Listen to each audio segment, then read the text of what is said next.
palavra de Deus, Apocalipse capítulo 6, a partir do versículo 9 até o verso 17. Diz assim a palavra de Deus: Quando ele abriu o quinto selo, vi debaixo do altar as almas daqueles que tinham sido mortos por causa da palavra de Deus e por causa do testemunho que sustentavam. Clamaram em grande voz, dizendo: Até quando, ó soberano Senhor, santo e verdadeiro, não julgas nem vingas o nosso sangue dos que habitam sobre a terra? Então a cada um deles foi dada uma vestidura branca, e lhes disseram que esperassem ainda por pouco tempo, até que também se completasse o número dos seus conservos e seus irmãos, que iam ser mortos como igualmente eles foram. Vi quando o Cordeiro abriu o sexto selo, e sobreveio o grande terremoto. O sol se tornou negro como saco de crina, a lua toda como sangue, as estrelas do céu caíram pela terra, como figueira quando abalada por vento forte deixa cair os seus figos verdes. O céu recolheu-se como um pergaminho quando se enrola. Então todos os montes e ilhas foram movidos do seu lugar. Os reis da terra, os grandes, os comandantes, os ricos, os poderosos, e todo escravo e todo livre se esconderam nas cavernas e nos penhascos dos montes, e disseram aos montes e aos rochedos: Caí sobre nós e escondei-nos da face daquele que se assenta no trono e da ira do Cordeiro, porque chegou o grande dia da ira deles, e quem poderá suportar? Feche os seus olhos, abra o seu coração. Senhor Deus, Pai querido, em o nome de Jesus, fala o nosso coração por meio da Tua palavra. Permita, Senhor, que o mesmo Espírito Santo que inspirou o apóstolo João na ilha de Patmos esteja agora iluminando a nossa mente para tirarmos proveito da palavra santa. E da mesma maneira, ó Deus, como o Senhor despertou e consolou e de fato fortaleceu os irmãos leitores originais desse livro lá no finalzinho do primeiro século, esteja agora também, ó Deus, consolando, exortando, motivando cada um para manter bem firmada a fé, a esperança no Cristo glorificado. Ajuda-nos, ó Deus, repreenda tudo aquilo que não agrada ao Senhor e permita que todos nós, ao sairmos daqui hoje, saiamos transbordando de alegria, conscientes da Tua palavra e desejosos de colocá-la em prática ao longo dessa semana. Abençoa todos que nos acompanham também pela internet, que todos recebam do Senhor a mesma edificação, em o nome de Jesus, para a honra e glória de Jesus. Amém. Glória a Deus. Meus queridos irmãos, então permaneça aí com a sua Bíblia aberta, Apocalipse capítulo 6, a partir do versículo 9 até o final do texto. Hoje eu quero estudar com os irmãos a respeito do quinto e do sexto selos. Continuando com a nossa temática, visando manter viva, manter operosa a nossa esperança no Cristo glorificado. Essa é a intenção. E de fato foi o propósito de todo o livro do Apocalipse. João viu, em uma maneira que Deus encontrou para verdadeiramente consolar e fortalecer o coração do apóstolo e de todos os leitores originais, foi exatamente mostrar para ele e para os leitores originais que, na verdade, o controle de tudo está no céu e não na terra. Da sala do trono, Deus governa todas as coisas, e aquele que está assentado no trono, o leão que venceu como cordeiro, tem o controle de todas as coisas. E é por isso que nós podemos ter esperança. Podemos ter essa esperança bem firmada, independente, não importa de quantos juízos esteja repleto o livro da história da humanidade. Na verdade, os eleitos de Deus jamais passarão desapercebidos do amor e do cuidado daquele que tudo governa. Nós estamos estudando as últimas mensagens a respeito da abertura dos selos, capítulo 6, a partir do versículo 1 até o capítulo 8, no versículo 6. uma longa história de julgamentos divinos que tem paralelo direto com o sermão escatológico de Jesus, lá Mateus 24, versículo 3 e 31, e também Marcos capítulo 13, versículo 5 até o versículo 13, e que simbolizam tempos de tribulações, de perseguições, de calamidades, de dores, de adversidades, que ocorrerão num período indefinido entre a volta de Jesus para os céus, a sua ascensão e até a sua segunda vinda. Todos esses infortúnios, todas essas perseguições, tribulações, calamidades, dores, adversidades acontecerão nesse período entre a ascensão de Jesus e a segunda vinda de Jesus. Portanto, são tribulações e dificuldades pelas quais a igreja já passou, a igreja está passando e passará até a segunda vinda de Cristo. Conforme nós já estudamos aqui, o primeiro selo, o selo do cavalo branco, com seu cavaleiro, com um arco na mão e uma coroa, cavalgando como vencedor, determinado a vencer. Já vimos que esta visão representa Jesus e a sua vitória se dá pela pregação do Evangelho. Mateus capítulo 13, versículo 10. Apesar do ambiente hostil, o Evangelho alcançará a vitória. O Evangelho será pregado efetivamente e terá os resultados planejados pelo próprio Deus na eternidade, em todo o mundo. Então, esse primeiro cavalo representa Jesus vencedor. O segundo cavalo, cavalo vermelho, cujo cavaleiro portava um cutelo, significa essencialmente a perseguição e morte dos crentes por causa do Evangelho. O cutelo ali é a faca do sacrifício, né? A arma do sacrifício. Portanto, o segundo selo representa perseguição, morte, dificuldades, adversidades contra os crentes por causa do Evangelho. O terceiro selo, um cavalo preto e o seu cavaleiro com uma balança na mão, simbolizam escassez de alimentos, inflação altíssima, hiperinflação, dificuldades para comprar alimentos. Um tempo que, por um lado, representa grande escassez, especialmente para os crentes e para os pobres. Por outro lado, luxo e abundância de comida e todos os confortos da vida disponíveis para os ricos, os não tementes ao Senhor. O quarto selo, o cavalo amarelo, cavalgado pela morte, empunhando a espada de guerra e seguido pelo Hades, tem relação direta com a morte pela guerra. Por causa da guerra, a fome, as pestilências, as doenças e demais infortúnios que todos os crentes sofrerão juntamente com o mundo.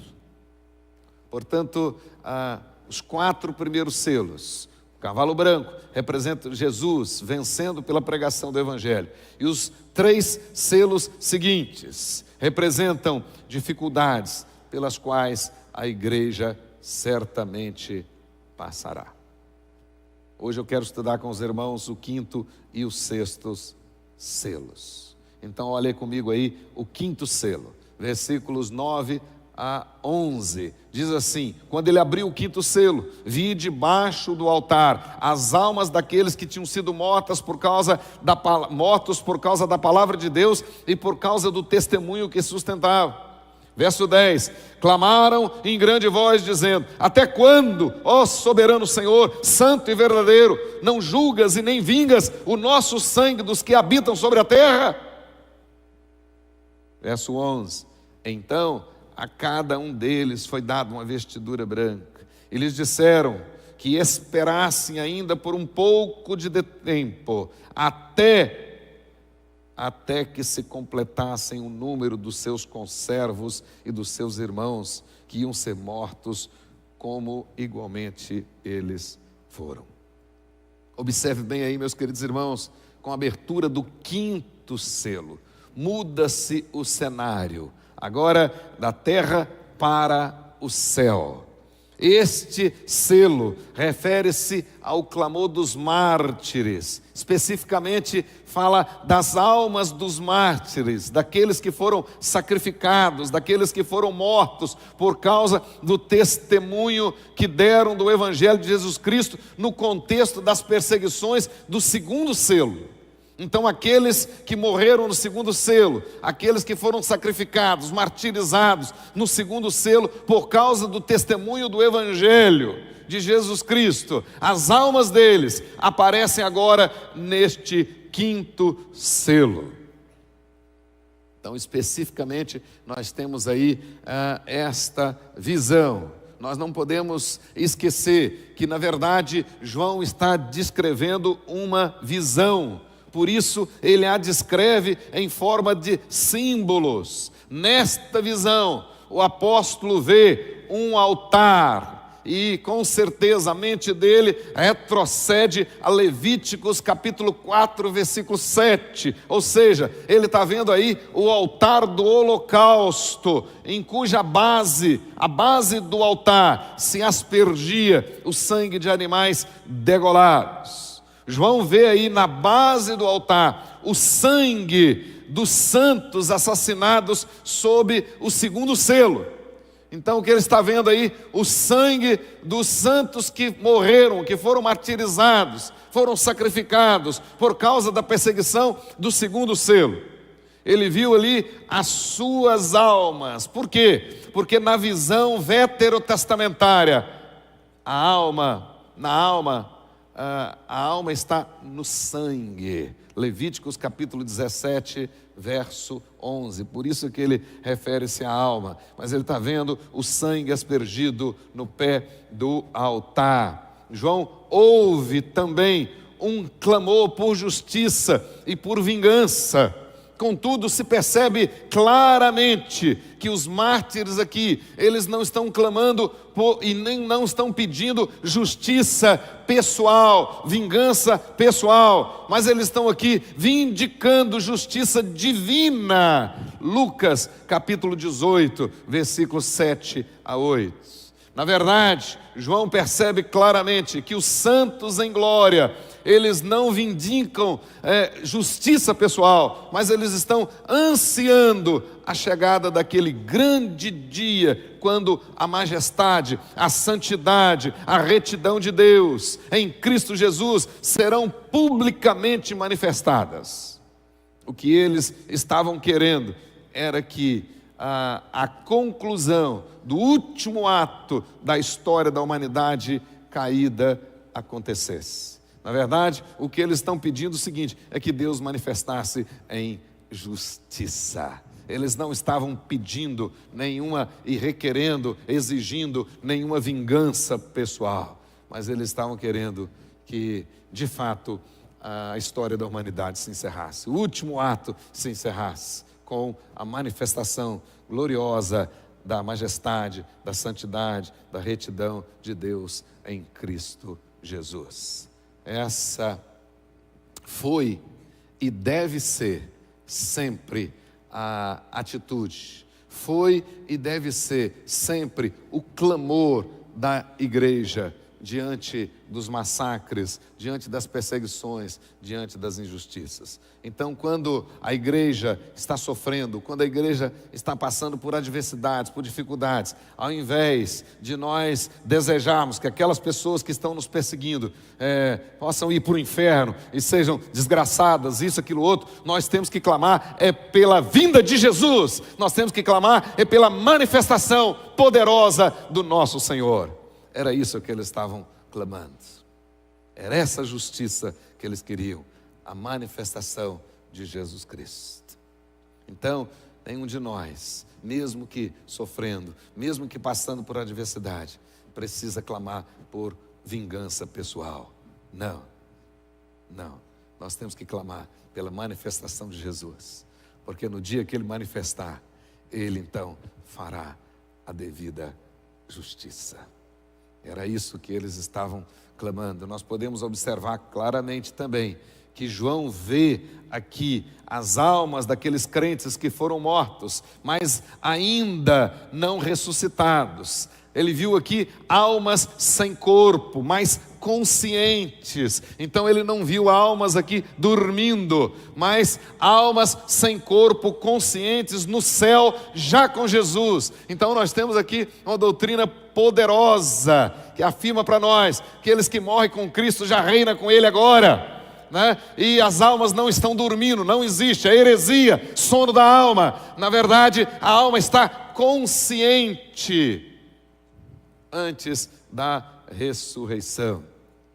A morte não os havia separado de Deus, e é nesse sentido que o apóstolo Paulo diz aos filipenses que o seu grande desejo era partir e imediatamente estar com Cristo, o que era incomparavelmente melhor. Filipenses capítulo 1, verso 23. Portanto, meus queridos irmãos, olha a palavra de consolação. Para nós, os verdadeiros crentes, morrer significa estar com Cristo, deixar esse corpo e habitar com Jesus para sempre.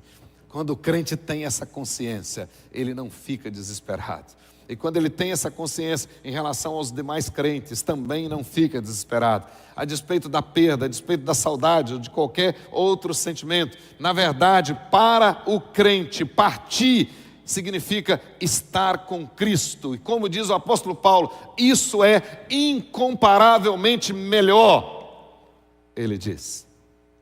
E portanto João agora está vendo, na base do altar, ali representado no sangue, a alma daqueles que morreram por causa do Evangelho. Morreram por Cristo e com Cristo. Então, isso para nós é maravilhoso. Essa alma não está dormindo, mas absolutamente consciente, reinando com Jesus. João vê também um detalhe interessante. Observe no texto, que a cada uma delas, a cada um daqueles mártires, foi dada uma vestidura branca. O texto diz, vestidura branca. Eles disseram que esperassem ainda por pouco tempo, até que também se completasse o número dos seus conservos e irmãos, que iam ser mortos, como igualmente eles foram. A vestidura branca que aparece aqui simboliza retidão, simboliza santidade, simboliza alegria, simboliza absoluta e eterna absolvição. Ou seja, de fato, aqueles agora, nada mais, nenhuma condenação existiria contra eles, nenhuma condenação, absolutamente absolvidos. No caso deles, um estado de glorificação, porém, embora irreversível, ainda não plena, porque ainda não houve a ressurreição, mas já reinam com Cristo Jesus. As orações dos mártires serão respondidas, observe bem, porém, no tempo certo, no tempo certo. Porém, o tempo do juízo ainda não tinha chegado. Por isso que o texto diz, e lhes disseram que esperassem ainda por pouco tempo. O que tem que acontecer nesse pouco tempo? O texto diz, até que os eleitos tenham sido trazidos para o aprisco de Jesus e haja completado o número exato dos eleitos, definido na eternidade pelo próprio Deus. Enquanto esse número não haja completado sobre a terra, o dia do juízo não virá. Qualquer um de nós pode até achar que está demorando, mas enquanto esse dia, enquanto esse número não se completar, o dia do juízo não acontecerá. Enquanto isso, o texto deixa claro para nós, as almas dos fiéis estão aguardando, não dormindo, mas aguardando. A palavra também pode ser traduzida por descansando, e aí tem relação direta com Apocalipse 14, verso 13. Lá na quarta voz, diz assim: bem-aventurados os mortos que desde agora morrem no Senhor. Sim, diz o Espírito Santo, para que descansem das suas afadigas, pois as suas obras os acompanham. Então, de fato, morrer com Cristo é estar com Ele para sempre, é descansar dessas afadigas, é passar dessa realidade. Essa é a grande verdade, e reinar com Ele desde agora e para sempre. Aqui nós temos uma terrível ironia também, muito interessante, em relação aos ímpios, né? O texto vai deixar claro para nós que quando eles estiverem celebrando os maiores triunfos contra a igreja, na verdade, o fim deles está se aproximando. Em outras palavras, as perseguições aos cristãos amadurecem o juízo de Deus contra o mundo. Quanto mais as perseguições intensificarem, mais o fim estará perto. Mais elas apressarão o fim. E é isso que Paulo ensinou aos Filipenses também. Capítulo 1, versículo 28, quando ele diz assim: em nada estáis intimidados pelos adversários, pois o que é para eles prova evidente de perdição, é para vós outros de salvação, e isto da parte de Deus. Então, quando as perseguições intensificam, e elas vão se intensificar, e quando elas estiverem bastante intensificadas, é sinal que o fim está próximo. Elas apressarão o fim. Por isso que o texto diz para nós que eles clamaram, aquelas almas clamaram, e a voz lhes responde: vocês têm que aguardar, porque ainda não chegou o tempo. E o que vai definir esse tempo? Até que o número exato dos eleitos seja reunido no aprisco de Cristo. Aí quando esse número se completar, aí sim virá o fim. Jesus virá em justiça plena, absoluta, como rei para julgar. E o que vai acontecer? Vamos ver o sexto selo. Veja comigo aí, agora a partir do verso 12. O sexto selo diz assim: e quando vi, o Cordeiro abriu o sexto selo, e sobreveio grande terremoto. O sol se tornou negro como saco de crina, a lua toda como sangue. As estrelas do céu caíram pela terra, como a figueira, quando abalada por vento forte, deixa cair os seus figos verdes. E o céu recolheu-se como um pergaminho quando se enrola. Então todos os montes e ilhas foram movidos, sacudidos do seu lugar.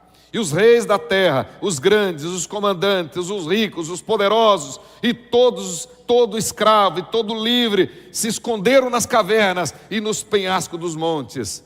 E disseram aos montes e aos rochedos: caí sobre nós e escondei-nos da face daquele que se assenta no trono e da ira do Cordeiro. E o verso 17 termina dizendo: porque chegou, o quê? O grande dia, o dia do juízo, o dia da ira daquele que se assenta no trono e do Cordeiro. E quem é que poderá suportar? O sexto selo, meus queridos irmãos, ele essencialmente, ele introduz agora o grande dia do juízo. Ele descreve aí esta terrível catástrofe que acontecerá no fim da presente era. E o texto vai deixar claro para nós que o medo, o terror, o espanto, a consternação daquele dia serão terríveis. E João aqui retrata isso aqui sobre um duplo simbolismo, ou seja, de um universo espedaçando-se estrepitosamente e a raça humana aterrorizada tentando se esconder, ou seja, o universo se esvaindo e a raça humana tentando se esconder da ira daquele que se assenta no trono e do Cordeiro, embora sendo leão, venceu como Cordeiro. Esse dia chegará. O terror daquele dia sem dúvidas, diz respeito tão somente aos ímpios. Naquele dia, será dia de grande terror, terrível terror para os ímpios, mas de glória e de vitória para os justos. É isso que as almas no quinto selo clamavam. Então, quando o número se completar, Jesus voltará. E esse dia será terrível para os ímpios. O sexto selo anuncia a chegada do dia do juízo final, o fechamento em definitivo das portas da graça, a manifestação da ira do Cordeiro. E um detalhe interessante, considerando que por ocasião da segunda vinda de Cristo, nós teremos poucos crentes, em número, poucos crentes aqui na terra. Porque é isso que Jesus deixa a entender, deixa transparecer em Lucas 18, verso 8, quando ele diz assim: quando vier o Filho do Homem, achará porventura fé na terra? Então, na volta de Jesus, serão poucos os crentes aqui. E, portanto, esses poucos, humilhados, que sofreram, esses estarão agora em glória. Mas os ímpios, tentando correr, inclusive da morte. Pedindo a morte, melhor dizendo. Este sexto selo, ele acontecerá. Ele apanhará o mundo de sobressalto. Desde o Velho Testamento, quando o dia do Senhor, já muitas vezes profetizado pelos profetas, foi anunciado. Ele foi anunciado como o grande e terrível dia do Senhor. Quando o Senhor visitar a terra com julgamento e redenção, todo o sistema do universo será abalado. Olha comigo, os versículos 12 até os versículos 14. João, ele vê e percebe um grande terremoto. Ele vê e percebe um grande terremoto, abalando, destruindo tudo aquilo que os homens consideravam sólidos e firmes. Por exemplo, o sol, a lua, as estrelas, o céu, os montes e as ilhas.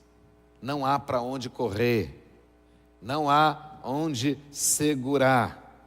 Os pilares de sustentação do universo estão se desintegrando. A antiga criação está se esvaindo. Antes de João, Pedro já havia tratado desse assunto. Confira comigo, abra aí, 2 de Pedro, capítulo 3, versículo 8, escrito antes do livro do Apocalipse. E Pedro já falava a respeito dessa desintegração, dessa situação que acontecerá na volta de Cristo Jesus. O verso 8 diz assim: há todavia, meus queridos irmãos, uma coisa que não deveis esquecer, que para o Senhor um dia é como 1000 anos, e 1000 anos como um dia. Verso 9: não retarda o Senhor a sua promessa, como alguns julgam demorado.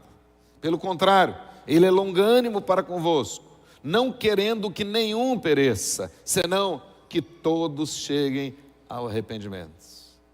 Parece que nos dias de Pedro, alguns diziam: Jesus está demorando demais, está demorando muito. E ele escreve dizendo: não, Jesus não está demorando. Vocês não podem esquecer que para Deus um dia é como 1000 anos, 1000 anos é como um dia. E Ele não está retardando, Ele não está demorando. Na verdade, isso é misericórdia. O desejo de Deus nesse meio tempo é que todos aqueles que o Pai escolheu na eternidade cheguem à presença dEle pelo arrependimento. Todos venham, todos aqui os escolhidos, até que eles sejam arrebanhados no aprisco de Jesus Cristo. Quando isso acontecer, Jesus então virá. E com a vinda de Jesus, essas coisas acontecerão. Olha aí versículo 10. Virá entretanto como ladrão o dia do Senhor, no qual os céus passarão com estrepitoso estrondo, e os elementos se desfarão abrasados. Também a terra e as obras que nela existem serão atingidas, visto que todas essas coisas hão de ser assim desfeitas. Deveis ser tais como os que vivem em santo procedimento e piedade, esperando e apressando a vinda do dia de Deus, por causa do qual esses céus que vocês estão vendo serão incendiados, serão desfeitos, e os elementos abrasados e se derreterão. A mesma visão de João agora no 6º selo. Mesma visão, né?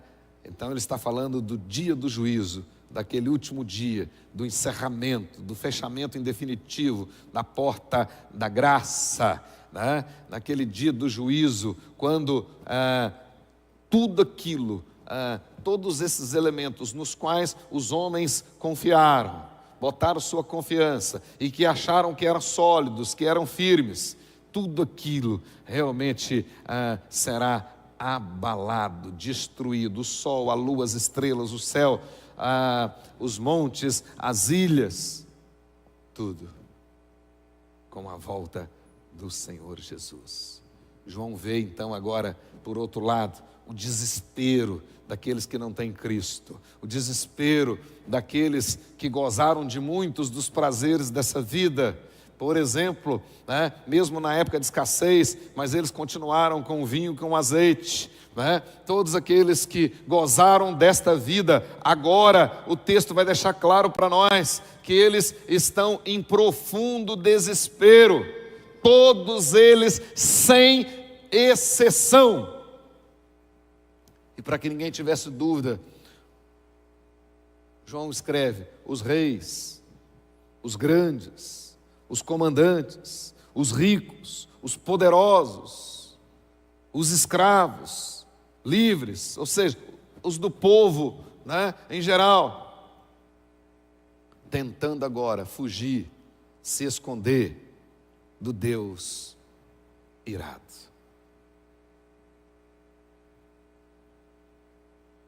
Inútil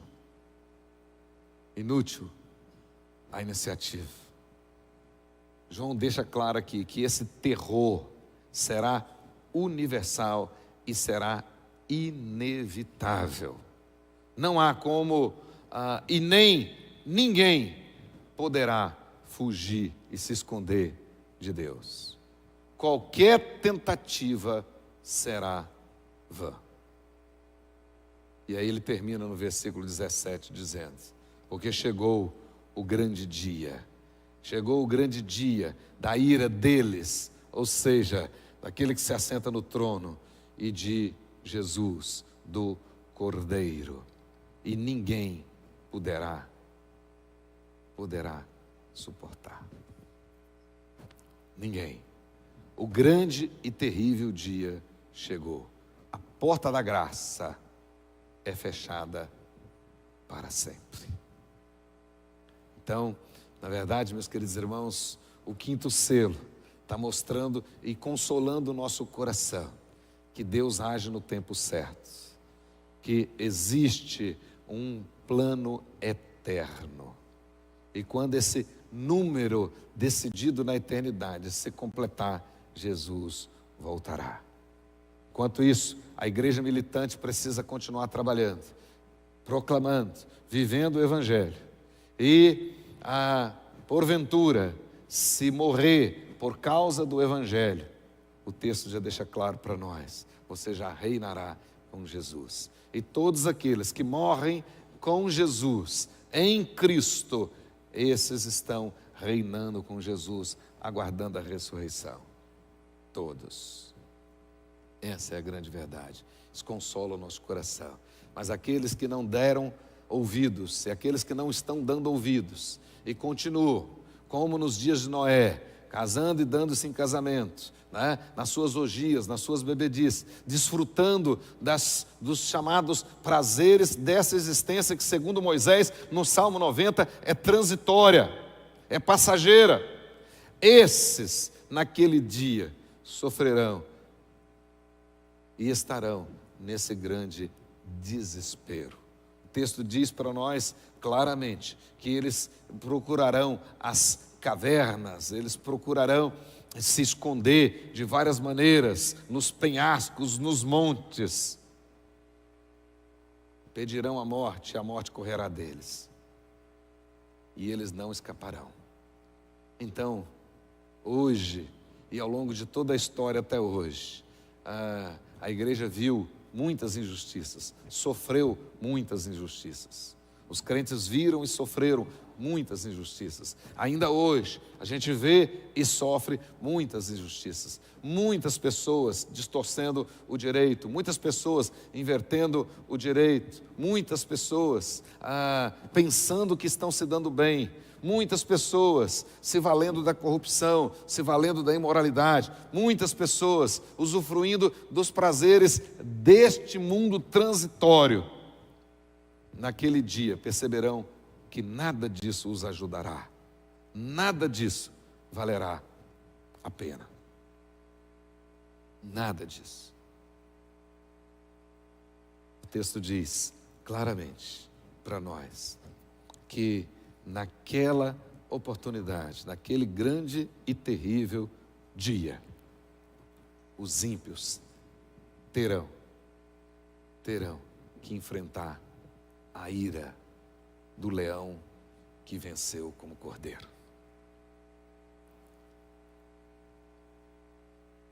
E aqueles que creram nele, aquele dia será de glória, aquele dia será de grande vitória, dia de esplendor, dia do raiar do sol da justiça. Esse é o dia. O dia do juízo se aproxima, meus queridos irmãos. Podemos perceber claramente a luz do Apocalipse. Mas ainda hoje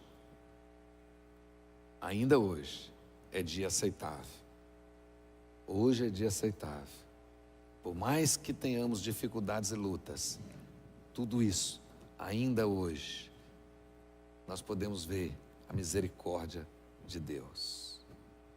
Portanto, ainda hoje é tempo de você voltar para Deus. É tempo de se arrepender. É tempo de pedir perdão. Amanhã pode ser tarde. Amanhã pode ser o dia do juízo. E naquele dia ninguém conseguirá escapar. Ninguém. Inútil qualquer atitude de fugir da ira do leão que venceu como cordeiro. Feche os seus olhos, abra o seu coração.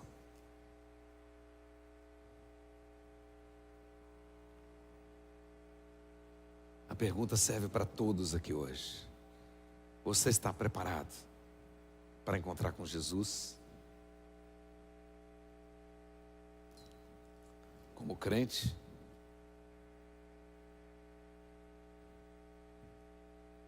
E se ainda não é, você está preparado para sofrer essas adversidades? Você está preparado para encarar a justiça daquele que tudo vê, tudo sabe, que conhece os nossos pensamentos antes deles chegarem à nossa mente e as palavras antes de chegarem à nossa língua?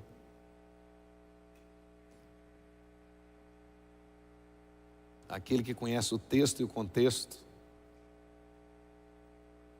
aquele que vê o rosto, mas vê o coração. Você está preparado? E se as trombetas soarem hoje,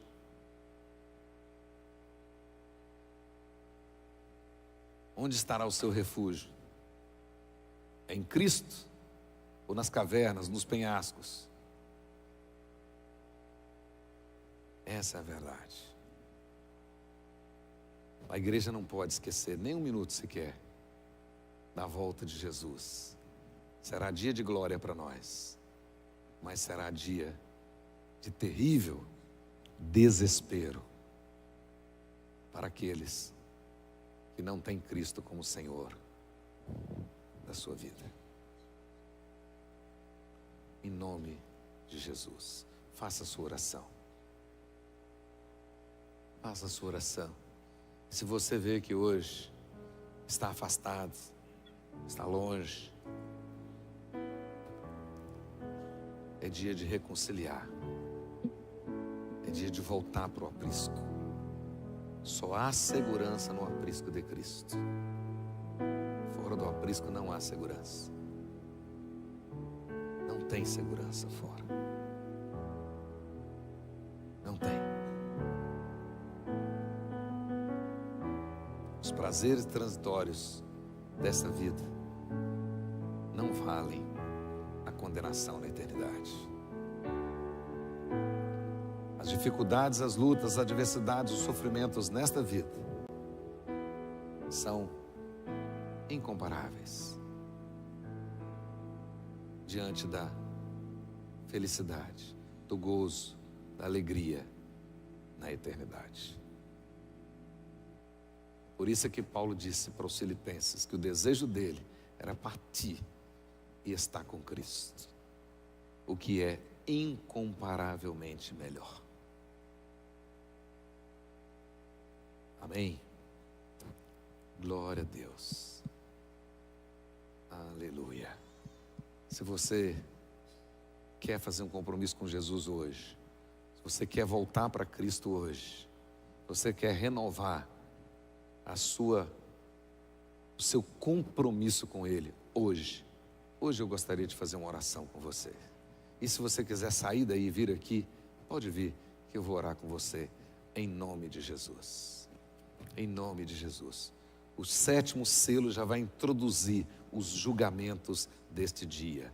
Então aqui, a gente fecha essa parte, e você precisa fazer esse compromisso com o Senhor. Pode sair do seu lugar e vem aqui que eu quero orar com você, em nome de Jesus. Glória a Deus. Aleluia. Amém.